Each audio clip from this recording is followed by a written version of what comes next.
The problem is there's too much we don't know. It's like opening a book and starting from the middle, or try to imagine what a jigsaw puzzle looks like when all you have is a few random pieces, right? And not even the helpful ones like corners or edges, just vague fucking. The trick is you find two pieces that connect. Then at least you have a place to start. Welcome everybody to today's video, and join me and Dana as we venture down the rabbit hole into a quaint little town filled with friendly faces, mysteries, and true horrors that we have all come to know and love, called Fromville. From the first roadblock our characters meet, to the ominous crows that greet them, as they find refuge in an unknown place where a mysterious rock known as the Talismans give them a small sense of safety from the nightmares and terrors that await them. Now let's all hop through a faraway tree and break down the unknowns together as we try to connect all that we know to what has yet to be discovered as we prepare for Season 3 premiering on September 22nd on MGM+. As the snow begins to fall and the monsters start a new level of fear and torment upon the town, we cannot imagine what is going to come next for the characters we have come to know and love. Get ready as we share our thoughts and theories with each of you and see if we cannot figure out what Fromville is and who or what is behind it all.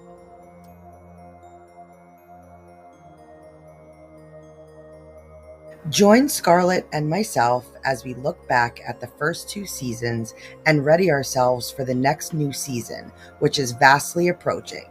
Follow Scarlett as she brings you her new thoughts on the possibilities of a nightmare realm and its connections to a Greek goddess named Melinoe, and how it fits within Fromville, and all she discovered within her research. And I delve further into the connections between the light of the island in Lost and the darkness of the town in Fromville, as they reveal more parallels between these two unique places.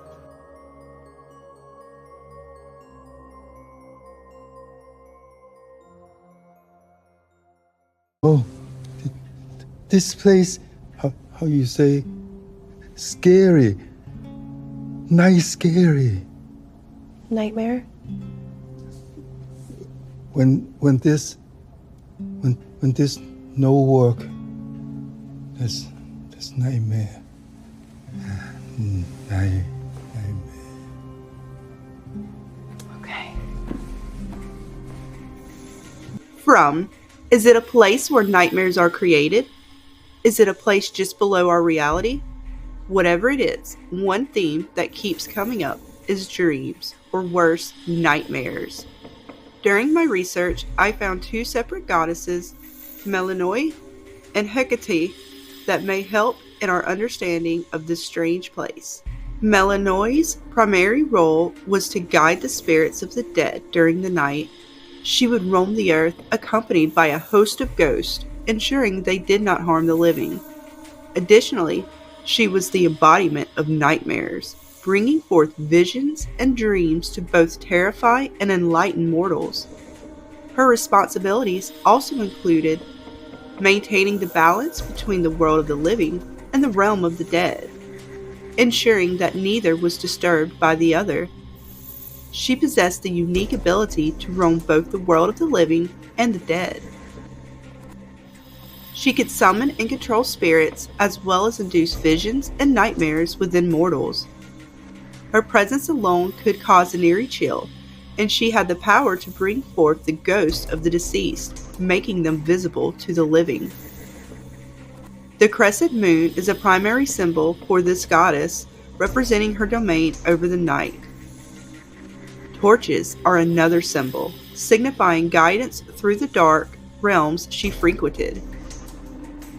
One tale speaks of a mortal who, upon seeing her ghostly procession, was driven into madness. Yet, in his insanity, he gained prophetic abilities showcasing the dual nature of her influence. Much like our townies that experience something very similar to this, Jade is the first that comes to mind, having seen psychic echoes in the form of visions that are seemingly driving him mad. Yet, in his insanity, as the tale of the goddess goes, I believe he will acquire prophetic abilities. Next, we have Boyd, who upon entering a nightmare used a torch to guide himself to and from the darkness. Finally, we come to the monsters. Their hive-like psychic mentality and ability to change form led me to believe they are a possible horror of her own making. In my opinion, these are just a few examples of the connections my research has produced, and look for future videos where I dive into many of these examples further. Next, my research led me to the goddess Hecate. During my research, I discovered that she was a Greek goddess often portrayed holding a pair of torches, a key, or snakes, and she can be seen accompanied by dogs. This goddess is also sometimes associated with crossroads, as well as the night and the light, along with magic, protection from witchcraft, drugs, the moon, graves, and finally ghosts. She can also be connected to the realms outside or beyond the world of the living.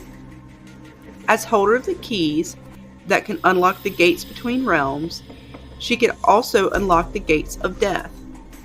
Certain lore has told the story of her being witness to the abduction of the goddess Demeter's daughter Persephone, being kidnapped and taken to the underworld, and with her torch in hand, she aided in the search for her, and in doing so, pillars called Hecate sometimes can be found standing at a crossroads and or doorway, perhaps to keep away evil spirits.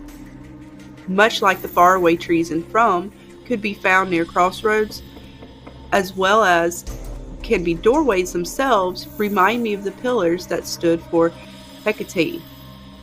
The boy in white being accompanied by multiple dogs very much reminds me of the tales of this goddess and her watchdogs, both being followed by these companions, giving her the second connection to From.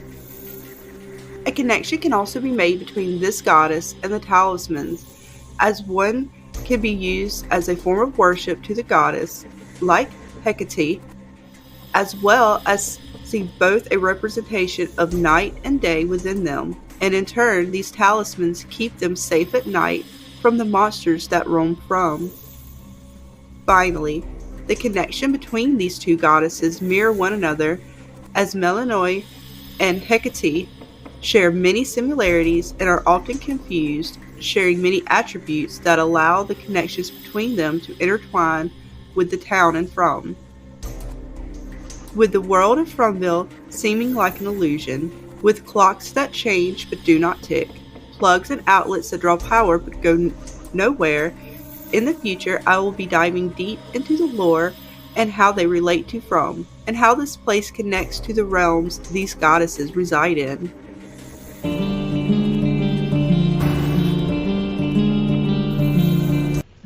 The room we're standing in was constructed years ago over a unique pocket of electromagnetic energy. That energy connects to similar pockets all over the world. The people who built this room, however, were only interested in one. The island. Yes, the island.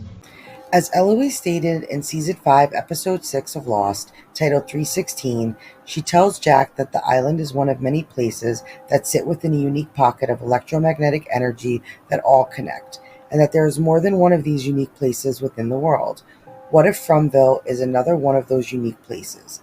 We know that the island held the light of the world, or the soul that sits in each and every one of us. What if Fromville is the darkness that sits in each and every one of us?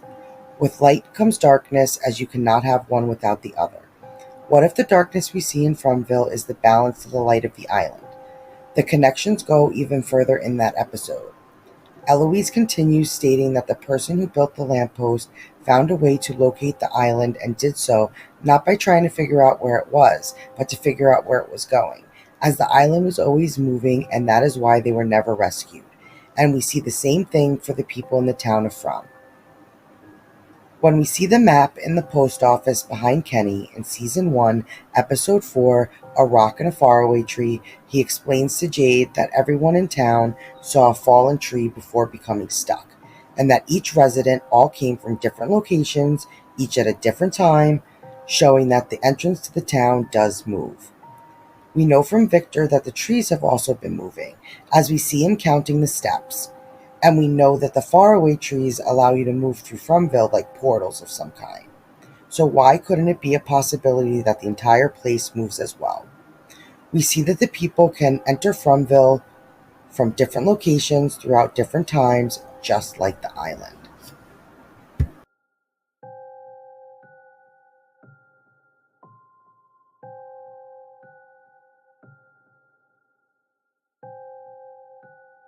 The connections go even further between both From and Lost. We know that the people within Lost were brought to the island for a specific reason or purpose as Jacob's candidates.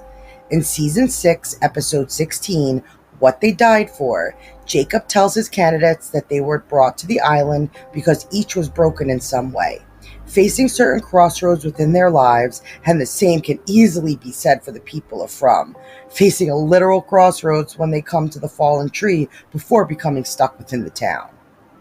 He also tells them that he brought them to the island for one of them to fill the role of protector and guardian to the light within it, making sure to keep it safe at all costs.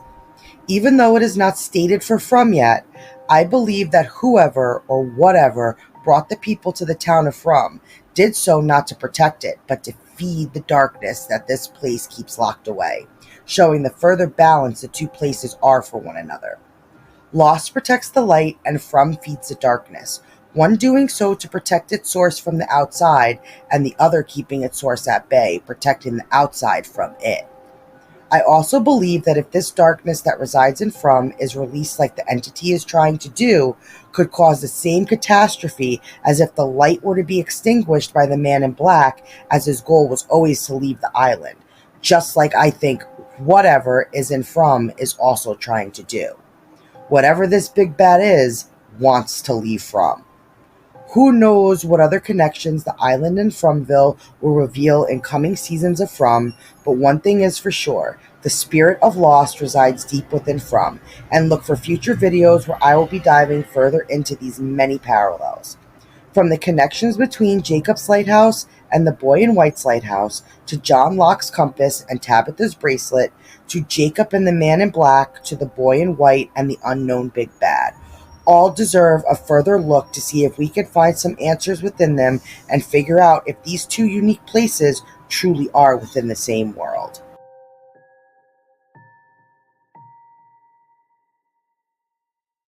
Thanks for watching today's video, and don't forget to like, subscribe, and hit the bell to be notified of future videos and live streams. So until next time, keep them talismans up, the doors locked, and stay safe out there, Fromily.